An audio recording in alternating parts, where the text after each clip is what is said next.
भारत की लोक गाथाओं में है कि सुकरात की शिष्य परंपरा के मनीषी अरस्तु ने अपने शिष्य सिकंदर को भारत से गीता ज्ञानी गुरु लाने का निर्देश दिया था।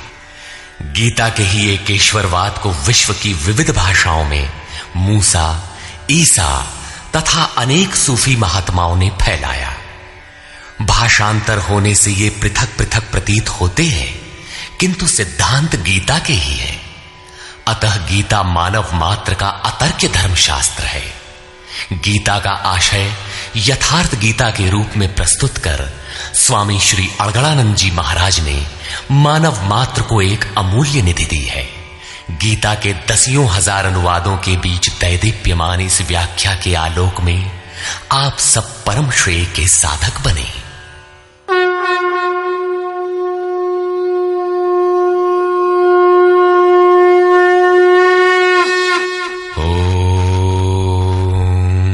श्री परमात्मने नमः।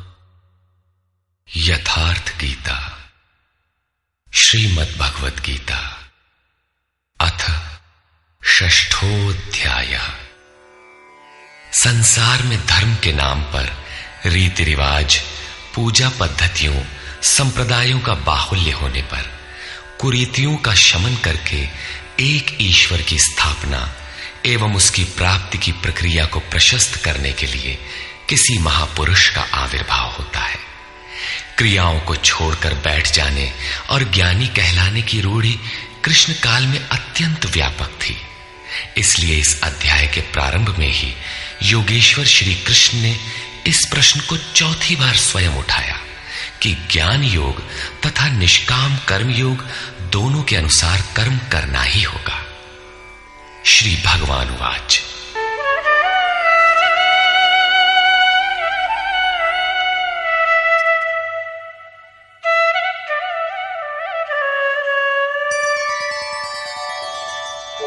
अनाश्रितः कर्मफलम् कार्यं कर्म करोति यः स सन्न्यासी च योगी च न निरग्निर्न चाक्रियः। श्री कृष्ण महाराज बोले, अर्जुन, कर्म फल के आश्रय से रहित होकर अर्थात कर्म करते समय किसी प्रकार की कामना न रखते हुए जो कार्यम कर्म करने योग्य प्रक्रिया विशेष को करता है, वही सन्यासी है, वही योगी है। केवल अग्नि को त्यागने वाला तथा केवल क्रिया को त्यागने वाला न सन्यासी है न योगी। क्रियाएं बहुत सी हैं, उनमें से कार्यम कर्म करने योग्य क्रिया, नियत कर्म निर्धारित की हुई कोई क्रिया विशेष है, वो है यज्ञ की प्रक्रिया, जिसका शुद्ध अर्थ है आराधना, जो आराध्य देव में प्रवेश दिला देने वाली विधि विशेष है। उसको कार्य रूप देना कर्म है। जो उसे करता है वही सन्यासी है, वही योगी होता है। केवल अग्नि को त्यागने वाला कि हम अग्नि नहीं छूते, या कर्म त्यागने वाला कि मेरे लिए कर्म है ही नहीं, मैं तो आत्मज्ञानी हूं, केवल ऐसा कहे और कर्म आरंभ ही न करे, करने योग्य क्रिया विशेष न करे, तो वो न सन्यासी है न योगी। इस पर और देखें। यम सन्न्यासमिति प्राहुः योगं तं विद्धि पांडव नह्य सन्न्यस्त संकल्पो योगी भवति कश्चन। अर्जुन, जिसे सन्यास ऐसा कहते हैं उसी को तू योग जान, क्योंकि संकल्पों का त्याग किए बिना कोई भी पुरुष योगी नहीं होता। अर्थात कामनाओं का त्याग दोनों ही मार्गियों के लिए आवश्यक है। तब तो सरल है कि कह दे कि हम संकल्प नहीं करते और हो गए योगी सन्यासी। श्री कृष्ण कहते हैं ऐसा कदापि नहीं है। आरुरुक्षोर्मुनेर्योगं कर्म कारणमुच्यते योगारूढस्य तस्यैव शमः कारणमुच्यते। योग पर आरूढ़ होने की इच्छा वाले मननशील पुरुष के लिए योग की प्राप्ति में कर्म करना ही कारण है, और योग का अनुष्ठान करते करते जब वो परिणाम देने की अवस्था में आ जाए, उस योगारूढ़ता में शमः कारणम उच्यते, संपूर्ण संकल्पों का अभाव कारण है। इससे पहले संकल्प पिंड नहीं छोड़ते। और यदा हिनेन्द्रियार्थेषु न कर्मस्वनुषज्यते सर्वसंकल्पसन्न्यासी योगारूढ़स्तदोच्यते। जिस काल में पुरुष न तो इंद्रियों के भोगों में आसक्त होता है और न कर्मों में ही आसक्त है, योग की परिपक्वावस्था में पहुंच जाने पर आगे कर्म करके ढूंढने किसे। अतः नियत कर्म आराधना की आवश्यकता नहीं रह जाती, इसलिए वो कर्मों में भी आसक्त नहीं है। उस काल में सर्व संकल्प सन्यासी, सर्व संकल्पों का अभाव है, वही सन्यास है, वही योगारूढ़ता है। रास्ते में सन्यास नाम की कोई वस्तु नहीं है। इस योगारूढ़ता से लाभ क्या है? उद्धरेदात्मनात्मानं नात्मानमवसादयेत् आत्मैव ह्यात्मनो बन्धु आत्मैव रिपुरात्मनः। अर्जुन, मनुष्य को चाहिए कि अपने द्वारा अपना उद्धार करे, अपने आत्मा को अधोगति में न पहुंचावे, क्योंकि वो जीवात्मा स्वयं ही अपना मित्र है और यही अपना शत्रु भी है। कब ये शत्रु होता है और कब मित्र, इस पर कहते हैं बन्धुरात्मात्मनस्तस्य येनात्मैवात्मना जितः अनात्मनस्तु शत्रुत्वे वर्तेतात्मैव शत्रुवत्। जिस जीवात्मा द्वारा मन और इंद्रियों सहित शरीर जीता हुआ है, उसके लिए उसी का जीवात्मा मित्र है, और जिसके द्वारा मन और इंद्रियां सहित शरीर नहीं जीता गया है, उसके लिए वो स्वयं शत्रुता में बरतता है। इन दो श्लोकों में श्री कृष्ण एक ही बात कहते हैं कि अपने द्वारा अपने आत्मा का उद्धार करें, उसे अधोगति में न पहुंचाएं, क्योंकि आत्मा ही मित्र है। सृष्टि में न दूसरा कोई शत्रु है न मित्र। किस प्रकार? जिसके द्वारा मन सहित इंद्रियां जीती हुई हैं, उसके लिए उसी का आत्मा मित्र बनकर मित्रता में बरतता है, परम कल्याण करने वाला होता है। और जिसके द्वारा मन सहित इंद्रियां नहीं जीती गई हैं, उसके लिए उसी का आत्मा शत्रु बनकर शत्रु में बरतता है, नीच योनियों और यातनाओं की ओर ले जाता है। प्रायः लोग कहते हैं मैं तो आत्मा हूं। गीता में लिखा है, न इसे शस्त्र काट सकता है, न अग्नि जला सकता है, न वायु सुखा सकता है। ये नित्य है, अमृत स्वरूप है, न बदलने वाला है, शाश्वत है, और वो आत्मा मुझ में है ही। वे गीता की इन पंक्तियों पर ध्यान नहीं देते कि आत्मा अधोगति में भी जाता है, आत्मा का उद्धार भी होता है, जिसके लिए कार्यम कर्म करने योग्य प्रक्रिया बताई गई है। अब अनुकूल आत्मा के लक्षण देखें।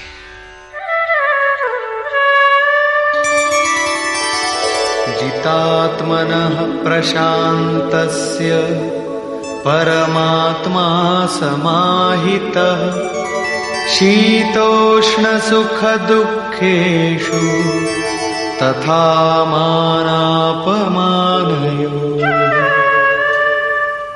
सर्दी गर्मी, सुख दुख और मान अपमान में जिसके अंतःकरण की वृत्तियां भली प्रकार शांत हैं, ऐसे स्वाधीन आत्मा वाले पुरुष में परमात्मा सदैव स्थित है, कभी विलग नहीं होता।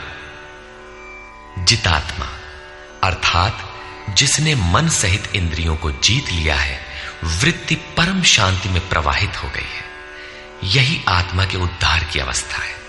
आगे कहते हैं, ज्ञान विज्ञान तृप्तात्मा कूटस्थो विजितेन्द्रियः युक्त इत्युच्यते योगी समलोष्टाश्मकाञ्चनः। जिसका अंतःकरण ज्ञान विज्ञान से तृप्त है, जिसकी स्थिति अचल स्थिर और विकार रहित है, जिसने इंद्रियों को विशेष रूप से जीत लिया है, जिसकी दृष्टि में मिट्टी, पत्थर और सुवर्ण एक समान है, ऐसा योगी युक्त कहा जाता है। युक्त का अर्थ है योग से संयुक्त।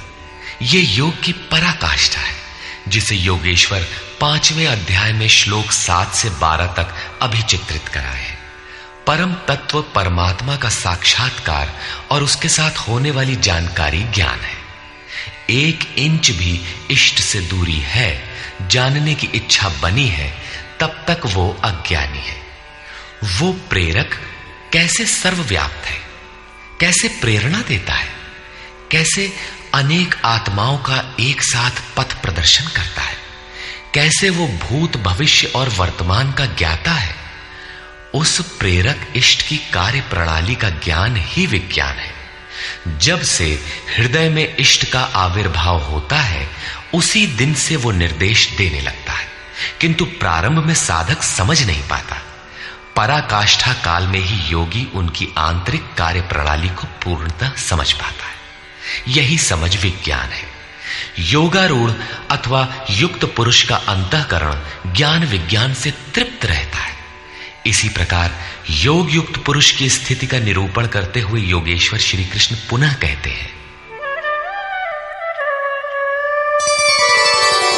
सुहृन्मित्रार्युदासीन मध्यस्थद्वेष्य बन्धुषु साधुष्वपि च पापेषु समबुद्धिर्विशिष्यते। प्राप्ति के पश्चात महापुरुष समदर्शी और समवर्ती होता है। जैसे पिछले श्लोक में उन्होंने बताया कि जो पूर्ण ज्ञाता या पंडित है, वो विद्या विनय संपन्न ब्राह्मण में, चांडाल में, गाय, कुत्ता, हाथी में समान दृष्टि वाला होता है। उसी का पूरक ये श्लोक है। वो हृदय से सहायता करने वाले सहृदय, मित्र, बैरी, उदासीन, द्वेषी, बंधुगणों, धर्मात्मा तथा पापियों में भी समान दृष्टि वाला योग युक्त पुरुष अति श्रेष्ठ है। वो उनके कार्यों पर दृष्टि नहीं डालता, बल्कि उनके भीतर आत्मा के संचार पर ही उसकी दृष्टि पड़ती है। इन सब में वो केवल इतना अंतर देखता है कि कोई कुछ नीचे की सीढ़ी पर खड़ा है तो कोई निर्मलता के समीप, किंतु वो क्षमता सब में है। यहां योग युक्त के लक्षण पुनः दोहराए गए। कोई योग युक्त कैसे बनता है, वो कैसे यज्ञ करता है, यज्ञ स्थली कैसी हो, आसन कैसा हो, उस समय कैसे बैठा जाए, कर्ता के द्वारा पालन किए जाने वाले नियम, आहार विहार, सोने जागने का संयम तथा कर्म पर कैसी चेष्टा हो, इत्यादि बिंदुओं पर योगेश्वर श्री कृष्ण ने अगले 5 श्लोकों में प्रकाश डाला, जिससे आप भी उस यज्ञ को संपन्न कर सके। अध्याय 3 में उन्होंने यज्ञ का नाम लिया और बताया कि यज्ञ की प्रक्रिया ही वो नियत कर्म है। अध्याय 4 में उन्होंने यज्ञ का स्वरूप विस्तार से बताया, जिसमें प्राण का अपान में हवन, अपान का प्राण में हवन, प्राण अपान की गति रोककर मन का निरोध इत्यादि किया जाता है। सब मिलाकर यज्ञ का शुद्ध अर्थ है आराधना, तथा उस आराध्य देव तक की दूरी तय कराने वाली प्रक्रिया, जिस पर 5वें अध्याय में भी कहा। किंतु उसके लिए आसन, भूमि, करने की विधि इत्यादि का चित्रण शेष था। उसी पर योगेश्वर श्री कृष्ण यहां प्रकाश डालते हैं।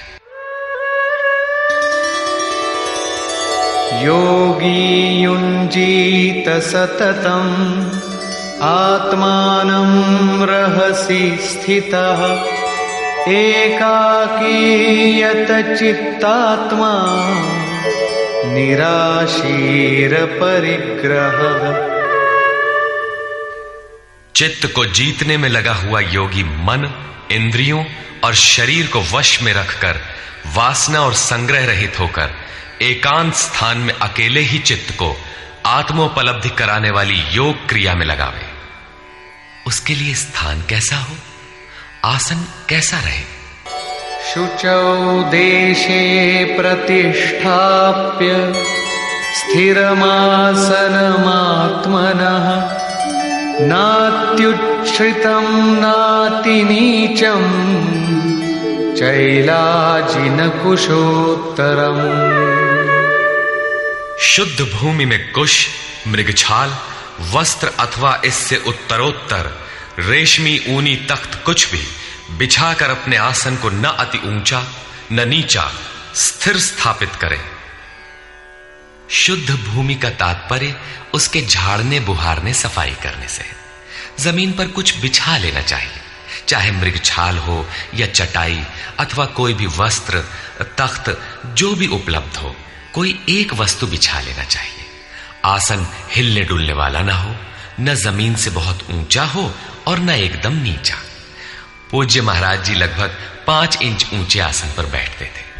एक बार भाविकों ने लगभग 1 फीट ऊंचा संगमरमर का एक तख्त मंगा दिया। महाराज जी एक दिन तो बैठे, फिर बोले, नहीं हो, बहुत ऊंचा हो गया, ऊंचे नहीं बैठे के चाही साधु के, अभिमान हो ही जावा करत है, नीचे हूं न बैठे के चाही, हीनता आवत है, अपने से घृणा आवत है। बस उसको उठवाया और जंगल में एक बगीचा था, वहां रखवा दिया। वहां न कभी महाराज जाते थे और न अब ही कोई जाता है। ये था उन महापुरुष का क्रियात्मक शिक्षण। इसी प्रकार साधक के लिए भी बहुत ऊंचा आसन नहीं होना चाहिए, नहीं तो भजन पूर्ति बाद में होगी, अहंकार पहले चढ़ बैठेगा। इसके पश्चात तत्रैकाग्रं मनः कृत्वा यत चित्तेन्द्रियक्रियः उपविश्यासने युञ्जात् योगमात्मविशुद्धये। उस आसन पर बैठकर ही ध्यान करने का विधान है। मन को एकाग्र करके चित्त और इंद्रियों को, क्रियाओं को वश में रखते हुए अंतःकरण की शुद्धि के लिए योगाभ्यास करें। अब बैठने का तरीका बताते हैं। समंकाय शिरो ग्रीवं धारयन्नचलं स्थिरः संप्रेक्ष्य नासिकाग्रं स्वं दिशश्चानवलोकयन्।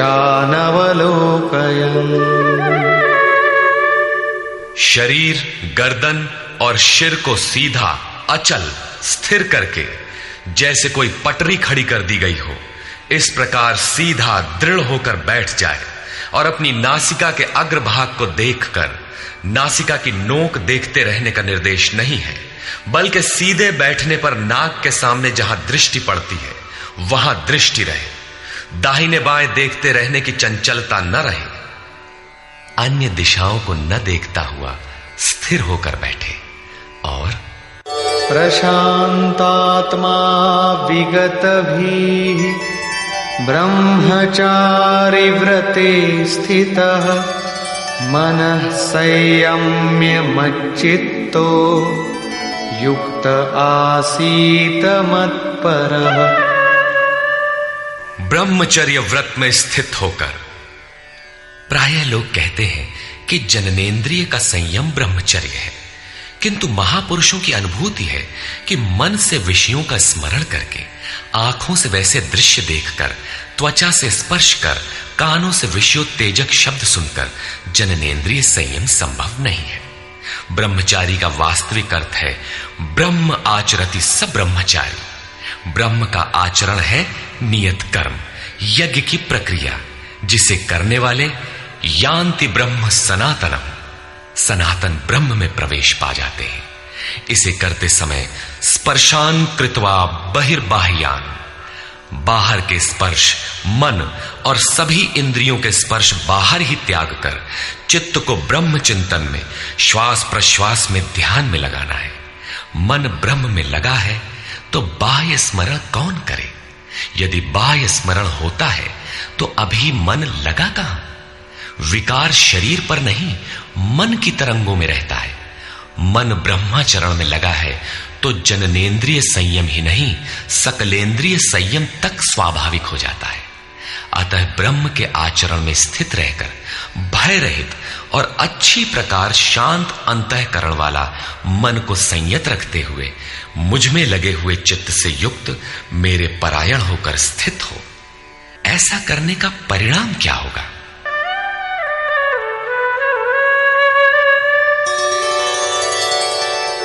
युञ्जन्नेवं सदात्मानं योगी नियतमानसः शान्तिं निर्वाण परमा मत्संस्थामधिगच्छति। इस प्रकार अपने आप को निरंतर उसी चिंतन में लगाता हुआ संयत मन वाला योगी मेरे में स्थिति रूपी पराकाष्ठा वाली शांति को प्राप्त होता है। इसलिए अपने को निरंतर कर्म में लगाए। यहां यह प्रश्न पूर्ण प्राय है। अगले 2 श्लोकों में वे बताते हैं कि परमानंद वाली शांति के लिए शारीरिक संयम, युक्ताहार, विहार भी आवश्यक है। नात्यश्नतस्तु योगोऽस्ति न चैकान्तमनश्नतः न चाति स्वप्नशीलस्य जाग्रतो नैव चार्जुन। अर्जुन, ये योग न तो बहुत खाने वाले का सिद्ध होता है और न बिल्कुल न खाने वाले का सिद्ध होता है, न अत्यंत सोने वाले का और न अत्यंत जागने वाले का ही सिद्ध होता है। तब किसका सिद्ध होता है?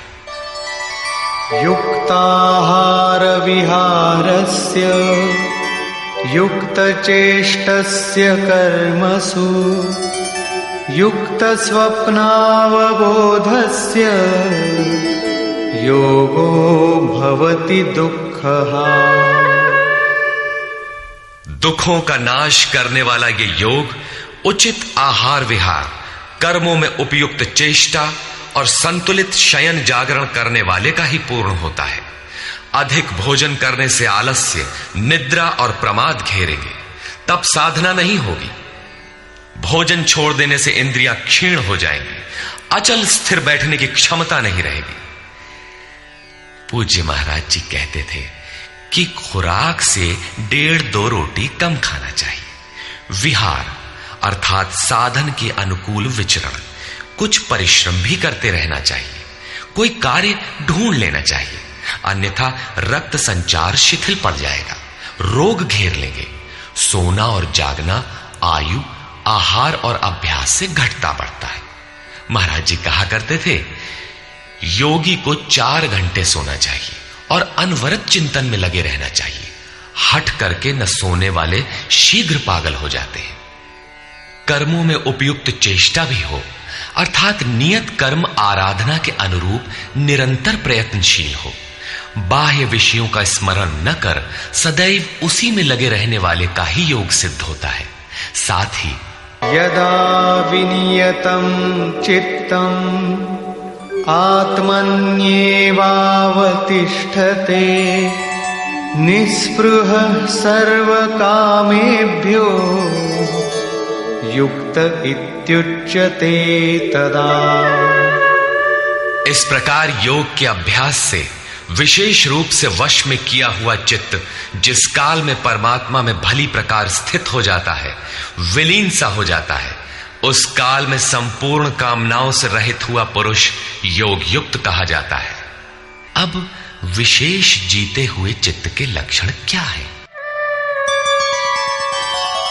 यथा दीपो निवातस्थो नेङ्गते सोपमा स्मृता योगिनो यतचित्तस्य युञ्जतो योगमात्मनः। जिस प्रकार वायु रहित स्थान में रखा गया दीपक चलायमान नहीं होता, लौ सीधे ऊपर जाती है, उसमें कंपन नहीं होता। यही उपमा परमात्मा के ध्यान में लगे हुए योगी के जीते हुए चित्त की दी गई है। दीपक तो उदाहरण मात्र है। आजकल दीपक का प्रचलन शिथिल पड़ रहा है। अगरबत्ती ही जलाने पर धुआं सीधे ऊपर जाता है, यदि वायु में वेग न हो। यह योगी के जीते हुए चित्त का एक उदाहरण मात्र है। अभी चित्त भले ही जीता गया है, निरोध हो गया है, किंतु अभी चित्त है। जब निरुद्ध चित्त का भी विलय हो जाता है, तब कौन सी विभूति मिलती है, देखें। यत्रो परमते चित्तम निरुद्धं योग सेवया यत्र चैवात्मनात्मानं पश्यन्नात्मनि तुष्यति। जिस अवस्था में योग के अभ्यास से बिना अभ्यास के कभी निरोध नहीं होगा, अतः योग अभ्यास से निरुद्ध हुआ चित्त भी उपराम हो जाता है, विलय हो जाता है, मिट जाता है। उस अवस्था में आत्मना, अपनी आत्मा के द्वारा, आत्मानम, परमात्मा को देखता हुआ, आत्मनि एव, अपने आत्मा में ही संतुष्ट अपनी ही आत्मा से होता है। क्योंकि प्राप्ति काल में तो परमात्मा का साक्षात्कार होता है, किंतु दूसरे ही क्षण वो अपने ही आत्मा को उन शाश्वत ईश्वरीय विभूतियों से ओतप्रोत पाता है। ब्रह्म अजर, अमर, शाश्वत, अव्यक्त और अमृत स्वरूप है, तो इधर आत्मा भी अजर, अमर, शाश्वत, अव्यक्त और अमृत स्वरूप है तो, किंतु अचिंत्य भी है। जब तक चित्त और चित्त की लहर है, तब तक वो आपके उपभोग के लिए नहीं है। चित्त का निरोध और निरुद्ध चित्त के विलय काल में परमात्मा का साक्षात्कार होता है, और दर्शन के ठीक दूसरे क्षण उन्हीं ईश्वरीय गुण धर्मों से युक्त ही अपने आत्मा को पाता है। इसलिए वो अपने ही आत्मा में संतुष्ट होता है। यही उसका स्वरूप है, यही पराकाष्ठा है। इसी का पूरक अगला श्लोक देखें।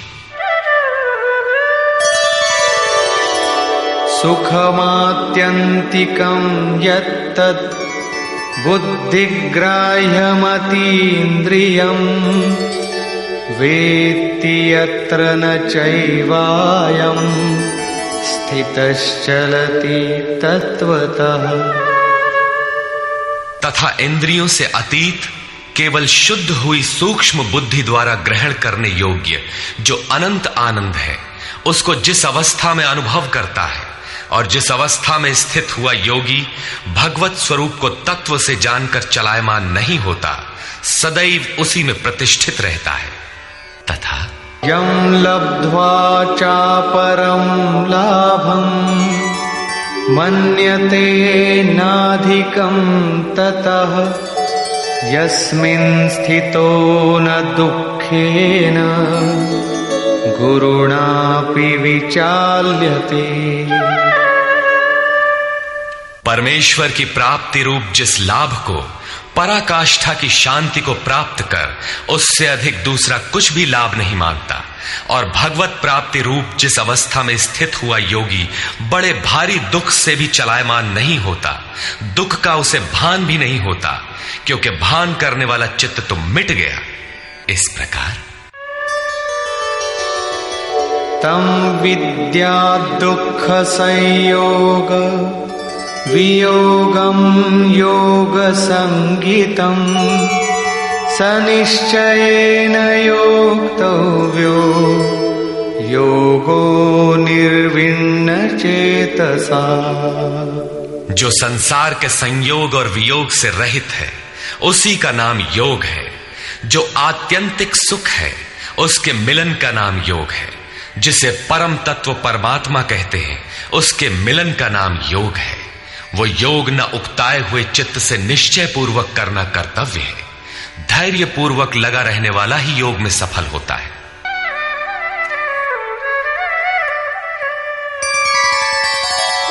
संकल्प प्रभवान कामान त्यक्त्वा सर्वान् शेषतः मनसैवेन्द्रियग्रामम् विनियम्य समन्ततः। इसलिए मनुष्य को चाहिए कि संकल्प से उत्पन्न होने वाली संपूर्ण कामनाओं को वासना और आसक्ति सहित सर्वथा त्याग कर मन के द्वारा इंद्रियों के समुदाय को सब ओर से अच्छी प्रकार वश में करके शनैः शनैरुपरमेद् बुद्ध्या धृतिगृहीतया आत्मसंस्थं मनः कृत्वा न किंचिदपि चिंतयेत्। क्रम क्रम से अभ्यास करता हुआ उपरामता को प्राप्त हो जाए, चित्त का निरोध और क्रमशः विलय हो जाए, तदनंतर वो धैर्य युक्त बुद्धि द्वारा मन को परमात्मा में स्थित करके अन्य कुछ भी चिंतन न करे। निरंतर लगकर पाने का विधान है, किंतु आरंभ में मन लगता नहीं। इस पर योगेश्वर कहते हैं, यतो यतो निश्चरति मनश्चञ्चलमस्थिरम् ततस्ततो नियम्यैतद् आत्मन्येव वशं नयेत्। ये स्थिर न रहने वाला चंचल मन जिस जिस कारण से सांसारिक पदार्थों में विचरता है, उससे रोककर बारंबार अंतरात्मा में ही निरोध करे। प्रायः लोग कहते हैं कि मन जहां भी जाता है जाने दो, प्रकृति में ही तो जाएगा और प्रकृति भी उस ब्रह्म के ही अंतर्गत है। प्रकृति में विचरण करना ब्रह्म के बाहर नहीं है। किंतु श्री कृष्ण के अनुसार यह गलत है। गीता में इन मान्यताओं का किंचित भी स्थान नहीं है। श्री कृष्ण का कथन है कि मन जहां जहां जाए, जिन माध्यम से जाए, उन्हीं माध्यम से रोककर परमात्मा में ही लगावें। मन का निरोध संभव है। इस निरोध का परिणाम क्या होगा?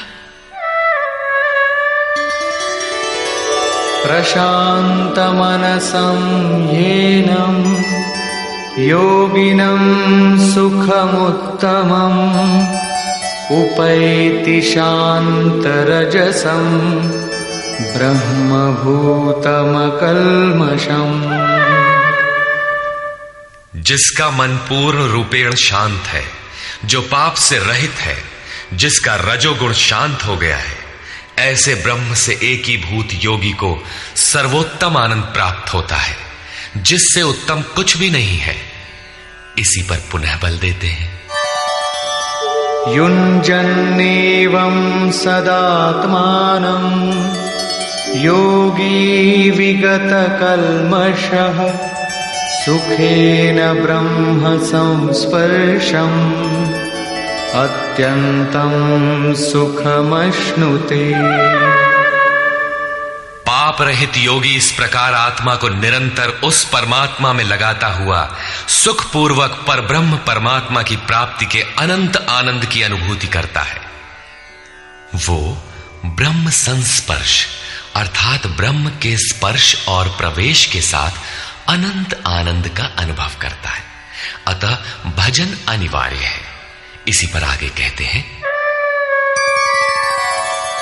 सर्वभूतस्थमात्मानं सर्वभूतानि चात्मनि ईक्षते योगयुक्तात्मा सर्वत्र समदर्शनः।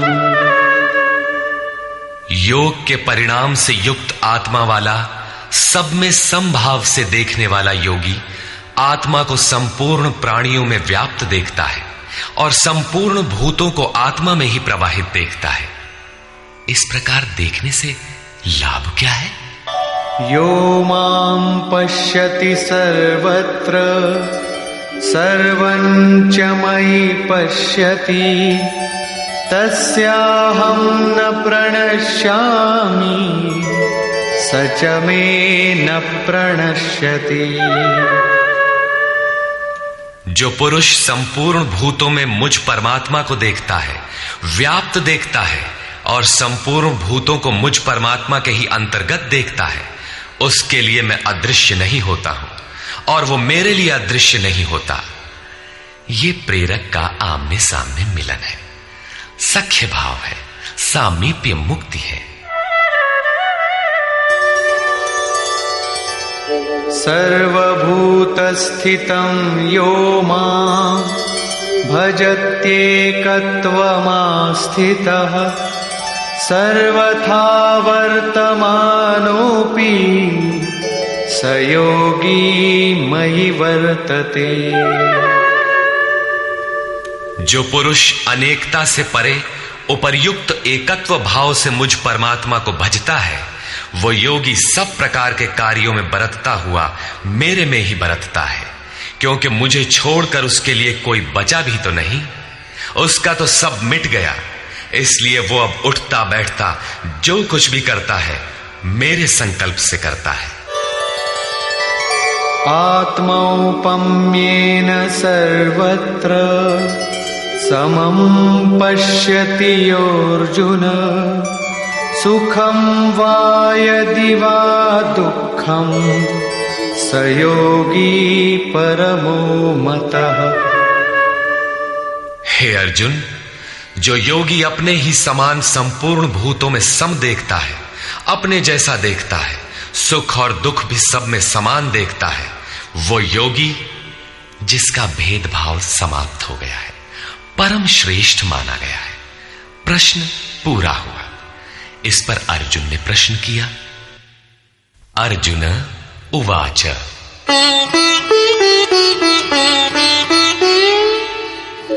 योऽयं योगस्त्वया प्रोक्तः साम्येन मधुसूदन एतस्याहं न पश्यामि चञ्चलत्वात् स्थितिं स्थिराम्। हे मधुसूदन, ये योग जो आप पहले बता आए हैं, जिससे समत्व भाव दृष्टि मिलती है, मन के चंचल होने से बहुत समय तक इसमें ठहरने वाली स्थिति में मैं अपने को नहीं देखता। चंचलं हि मनः कृष्ण प्रमाथि बलवदृढम् तस्याहं निग्रहं मन्ये वायोरिव सुदुष्करम्। हे श्री कृष्ण, ये मन बड़ा चंचल है, प्रमथन स्वभाव वाला है, अर्थात दूसरे को मत डालने वाला हठी तथा बलवान है। इसलिए इसे वश में करना मैं वायु की भांति अति दुष्कर मानता हूं। तूफानी हवा और इसको रोकना बराबर है। इस पर योगेश्वर श्री कृष्ण कहते हैं, श्री भगवान उवाच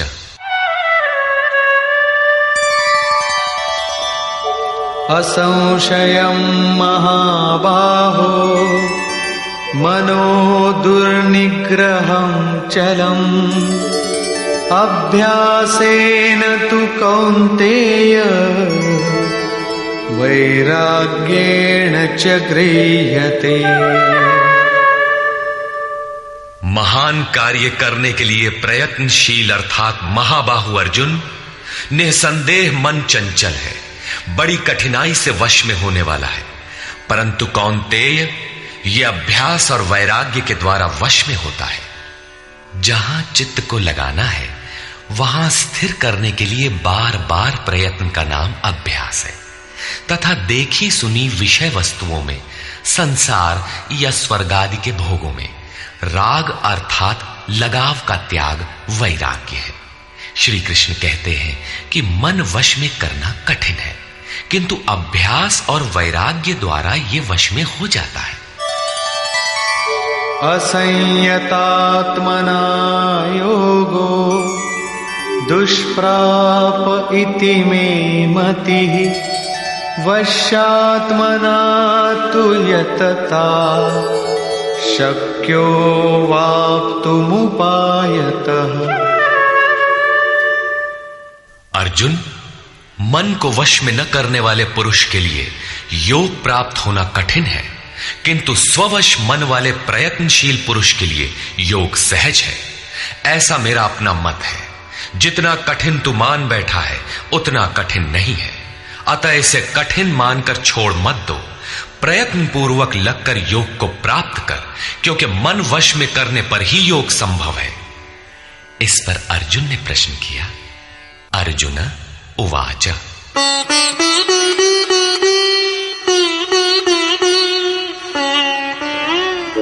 अयति श्रद्धयोपेतो योगाच्चलितमानसः अप्राप्य योगसंसिद्धिं कां गतिं कृष्ण गच्छति।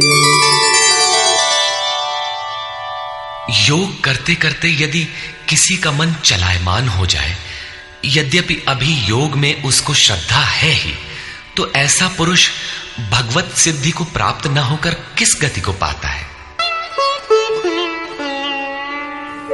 कच्चिन्नो भय विभ्रष्टः छिन्नाभ्रमिव नश्यति अप्रतिष्ठो महाबाहो विमूढ़ो ब्रह्मणः पथि। महाबाहु श्री कृष्ण, भगवत प्राप्ति के मार्ग से विचलित हुआ वो मोहित पुरुष छिन्न भिन्न बादल की भांति दोनों ओर से नष्ट भ्रष्ट तो नहीं होता। छोटी सी बदली आकाश में छाए तो वो न बरस पाती है, न लौटकर मेघों से ही मिल पाती है, बल्कि हवा के झोंकों से देखते देखते नष्ट प्राय हो जाती है। उसी प्रकार शिथिल प्रयत्न वाला, कुछ काल तक साधन करके स्थगित करने वाला नष्ट तो नहीं हो जाता।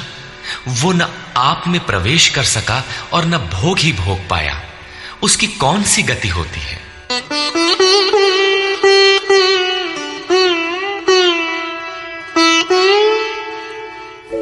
एतन्मे संशयं कृष्ण छेत्तुमर्हस्य शेषतः त्वदन्यः संशयस्यास्य छेत्ता न ह्युपपद्यते।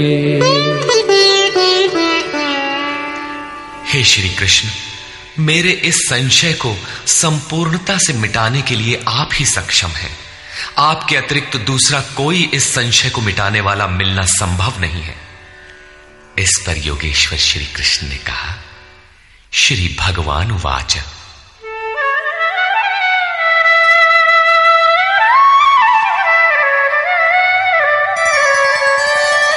पार्थ नैवेह नामुत्र विनाशस्तस्य विद्यते न हि कल्याणकृत् कश्चित् दुर्गतिं तात गच्छति। पार्थिव शरीर को ही रथ बनाकर लक्ष्य की ओर अग्रसर अर्जुन, उस पुरुष का ना तो इस लोक में और न परलोक में ही नाश होता है, क्योंकि हे तात, उस परम कल्याणकारी नियत कर्म को करने वाला दुर्गति को प्राप्त नहीं होता। उसका होता क्या है?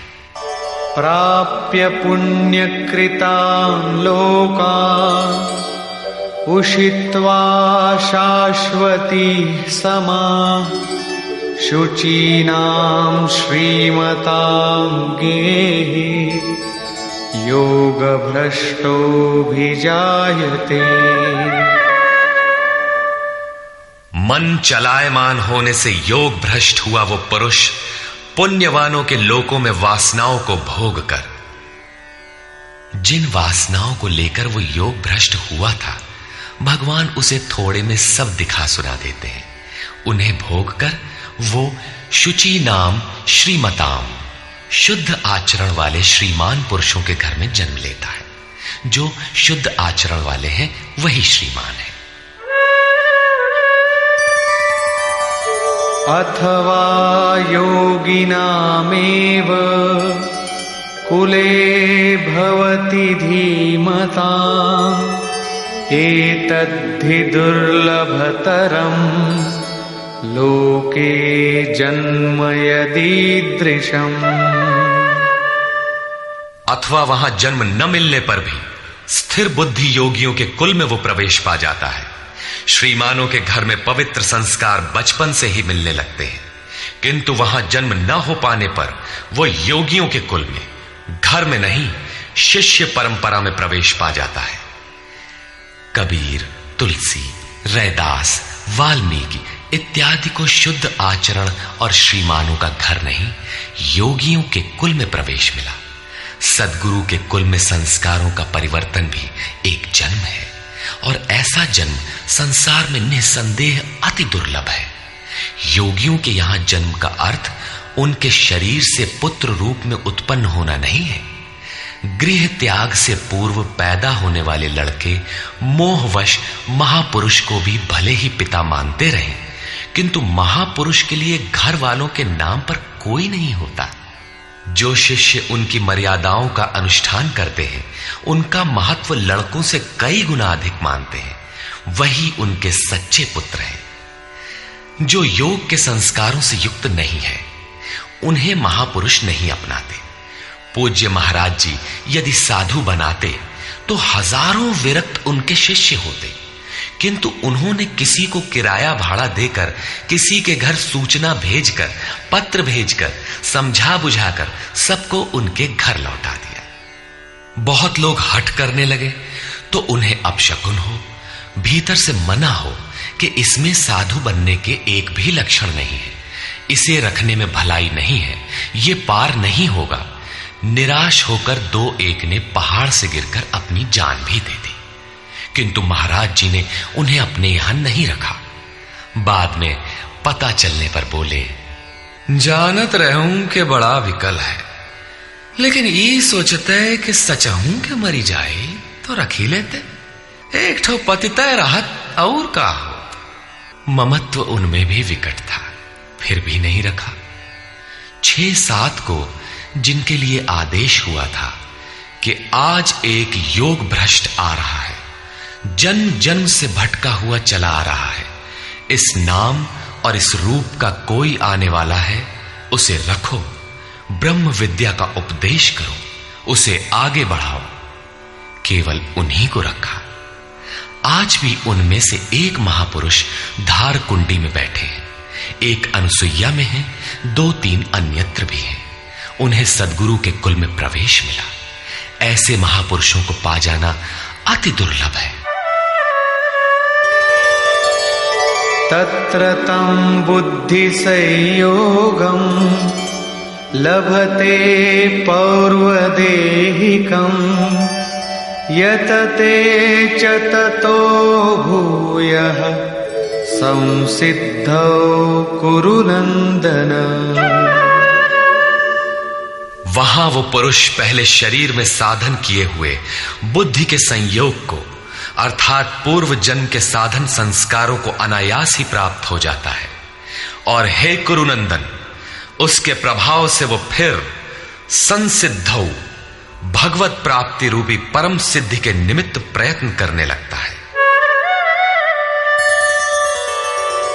पूर्वाभ्यासेन तेनैव ह्रियते ह्यवशोऽपि सः जिज्ञासुरपि योगस्य शब्द ब्रह्माति वर्तते।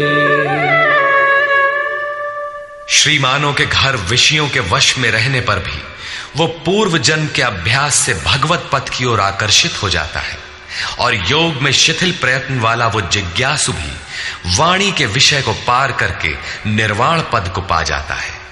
उसकी प्राप्ति का यही तरीका है, कोई एक जन्म में पाता भी नहीं। प्रयत्नाद्यतमानस्तु योगी संशुद्ध किल्बिषः अनेक जन्म संसिद्धः ततो याति परां गतिम्। अनेक जन्मों से प्रयत्न करने वाला योगी परम सिद्धि को प्राप्त हो जाता है, प्रयत्न पूर्वक अभ्यास करने वाला योगी सभी पापों से अच्छी प्रकार शुद्ध होकर परम गति को प्राप्त हो जाता है। प्राप्ति का यही क्रम है। पहले शिथिल प्रयत्न से यह योग आरंभ होता है, मन चलायमान होने पर जन्म लेता है, सद्गुरु के कुल में प्रवेश पाता है और प्रत्येक जन्म में अभ्यास करते हुए वहीं पहुंच जाता है जिसका नाम परम गति, परम धाम है। योगेश्वर श्री कृष्ण ने कहा था कि इस योग में बीज का नाश नहीं होता। आप 2 कदम चल भर दें, उस साधन का कभी नाश नहीं होता। हर परिस्थिति में रहते हुए पुरुष ऐसा कर सकता है। कारण कि थोड़ा साधन तो परिस्थितियों में घिरने वाला व्यक्ति ही कर पाता है, क्योंकि उसके पास समय नहीं है। आप काले हो, गोरे हो अथवा कहीं के हो, गीता सबके लिए है, आपके लिए भी है, बशर्ते आप मनुष्य हो। उत्कट प्रयत्न वाला चाहे जो हो, किंतु शिथिल प्रयत्न वाला गृहस्थ ही होता है। गीता गृहस्थ, विरक्त, शिक्षित, अशिक्षित, सर्वसाधारण मनुष्य मात्र के लिए है, किसी साधु नामक विचित्र प्राणी के लिए ही नहीं। अंत में योगेश्वर श्री कृष्ण निर्णय देते हैं, तपस्विभ्योऽधिको योगी ज्ञानिभ्योऽपि मतोऽधिकः कर्मिभ्यश्चाधिको योगी तस्माद्योगी भवार्जुन। तपस्वियों से योगी श्रेष्ठ है, ज्ञानियों से भी श्रेष्ठ माना गया है, कर्मियों से भी योगी श्रेष्ठ है। इसलिए अर्जुन, तू योगी बन। तपस्वी अभी योग को ढालने में प्रयत्नशील है, कर्मी केवल कर्म जानकर करता भर है। ये गिर भी सकते हैं, क्योंकि न इन दोनों में समर्पण है और न अपना हानि लाभ देखने की क्षमता। किंतु ज्ञानी योग की परिस्थितियों को जानता है, अपनी शक्ति समझता है, उसकी जिम्मेदारी उसी पर है। और निष्काम कर्मयोगी तो इष्ट के ऊपर अपने को फेंक चुका है, वो इष्ट संभालेगा। परम कल्याण के पथ पर ये दोनों ठीक चलते हैं, किंतु जिसका भार वो इष्ट संभालता है वो इन सब में श्रेष्ठ है, क्योंकि प्रभु ने उसे ग्रहण कर लिया है। उसका हानि लाभ वो प्रभु देखता है, इसलिए योगी श्रेष्ठ है। इसलिए अर्जुन, तू योगी बन, समर्पण के साथ योग का आचरण कर। योगी श्रेष्ठ है, किंतु उनसे भी वो योगी सर्वश्रेष्ठ है जो अंतरात्मा से लगता है। इसी पर कहते हैं, योगिनामपि सर्वेषां मद्गतेनान्तरात्मना श्रद्धावान् भजते यो मां समे युक्ततमो मतः। संपूर्ण निष्काम कर्म योगियों में भी जो श्रद्धा विभोर होकर अंतरात्मा से, अंतर चिंतन से मुझे निरंतर भजता है, वो योगी मुझे परम श्रेष्ठ मान्य है। भजन दिखावे या प्रदर्शन की वस्तु नहीं है। इससे समाज भले ही अनुकूल हो, किंतु प्रभु प्रतिकूल हो जाते हैं। भजन अत्यंत गोपनीय है, वो अंतःकरण से होता है, उसका उतार चढ़ाव अंतःकरण के ऊपर है। निष्कर्ष, इस अध्याय के आरंभ में योगेश्वर श्री कृष्ण ने कहा कि फल के आश्रय से रहित होकर जो कार्यम कर्म अर्थात करने योग्य प्रक्रिया विशेष का आचरण करता है वही सन्यासी है, और उसी कर्म को करने वाला ही योगी है। केवल क्रियाओं अथवा अग्नि को त्यागने वाला योगी अथवा सन्यासी नहीं होता। संकल्पों का त्याग किए बिना कोई भी पुरुष सन्यासी अथवा योगी नहीं होता।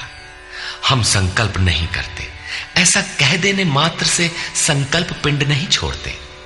योग में आरूढ़ होने की इच्छा वाले पुरुष को चाहिए कि कार्यम कर्म करे, और करते करते योगारूढ़ हो जाने पर सर्व संकल्पों का अभाव होता है, इसके पूर्व नहीं।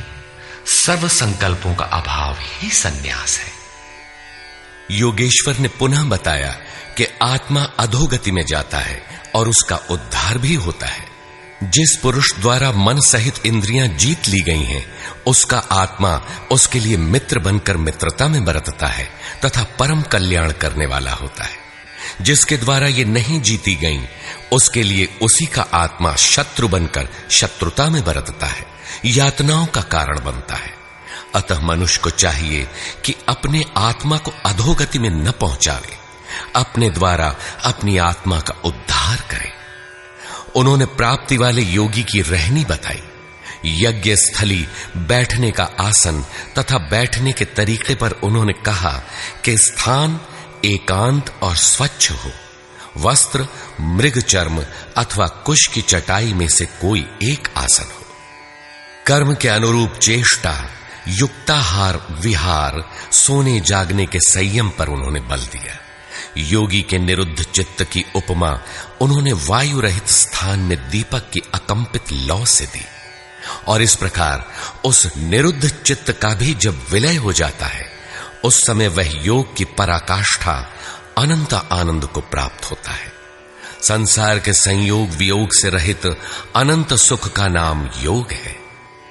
योग का अर्थ है उससे मिलन। जो योगी इसमें प्रवेश पा जाता है, वह संपूर्ण भूतों में समदृष्टि वाला हो जाता है। जैसे अपनी आत्मा वैसे ही सबकी आत्मा को देखता है। वह परम पराकाष्ठा की शांति को प्राप्त होता है। अतः योग आवश्यक है। मन जहां जहां जाए वहां वहां से घसीटकर बारंबार इसका निरोध करना चाहिए। श्री कृष्ण ने स्वीकार किया कि मन बड़ी कठिनाई से वश में होने वाला है, लेकिन होता है। यह अभ्यास और वैराग्य द्वारा वश में हो जाता है। शिथिल प्रयत्न वाला व्यक्ति भी अनेक जन्म के अभ्यास से वहीं पहुंच जाता है जिसका नाम परम गति अथवा परम धाम है। तपस्वियों, ज्ञान मार्गियों तथा केवल कर्मियों से योगी श्रेष्ठ है। इसलिए अर्जुन, तू योगी बन। समर्पण के साथ अंतर मन से योग का आचरण कर। प्रस्तुत अध्याय में योगेश्वर श्री कृष्ण ने प्रमुख रूप से योग की प्राप्ति के लिए अभ्यास पर बल दिया है। अतः ओम तत्सदिति श्रीमद् भगवद गीता सूपनिषत्सु ब्रह्म विद्यायाम योग शास्त्रे श्री कृष्णा अर्जुन संवादे अभ्यास योगो नाम षष्ठोऽध्यायः।